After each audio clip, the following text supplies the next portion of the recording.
ധരിക്കണം. പ്രാർത്ഥിക്കാൻ അമ്മേ നീ പഠിച്ചാൽ, മുട്ടുകുത്താൻ അപ്പാ നീ പഠിച്ചാൽ, ഉപവസിക്കാൻ നിന്റെ കുടുംബത്തിന് ഒരു പരിശീലനം കിട്ടിയാൽ, പാതിരാത്രികളിൽ ഉണർന്നിരുന്ന് കൈവരിക്കാൻ ദൈവാത്മാവ് നിനക്ക് കൃപ തന്നാൽ, എന്റെ പ്രിയപ്പെട്ട മകനെ മകളെ, നിന്റെ കുടുംബത്തിന്റെ കെട്ടഴിയും. ചൊല്ലി പറഞ്ഞേ ഹല്ലേലൂയാ. എളുപ്പ വഴിയിൽ ക്രിയ ചെയ്യാമെന്ന് ആരും വിചാരിക്കരുത്. ഇത് യുദ്ധമാണ്. യുദ്ധം. ഈ യുദ്ധത്തിന് ദൈവം പറഞ്ഞ ആയുധങ്ങൾ എടുക്കണം. അപ്പൊ ദൈവം മോശയോട് പറഞ്ഞു, മോശെ നീ കൈ ഉയർത്തിപ്പിടിച്ച് നിൽക്കണം. അങ്ങനെ മോശ 2 കൈയും ഉയർത്തിപ്പിടിച്ച് നിന്നു. മോശയ്ക്ക് അന്ന് ഏതാണ്ട് 100 വയസ്സിലധികം പ്രായമുണ്ട്. 120ാമത്തെ വയസ്സിലാണ് മോശ മരിക്കുന്നത്. കാനാന്റെ പടിവാതിക്കൽ എത്തുമ്പോൾ മോശ മരിക്കും. മോശയ്ക്ക് ഏതാണ്ട് 110 വയസ്സ് പ്രായമുണ്ടെന്ന് കൂട്ടിക്കോ. 110 വയസ്സുള്ള മോശ എന്ന് പറയുന്ന ഈ ജ്ഞാനവൃദ്ധൻ കൈകൾ ഉയർത്തിപ്പിടിച്ച് നിന്നപ്പോ അദ്ദേഹത്തിന്റെ കൈ പതുക്കെ പതുക്കെ താഴാൻ തുടങ്ങി.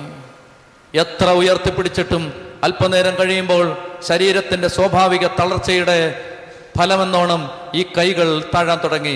അങ്ങനെ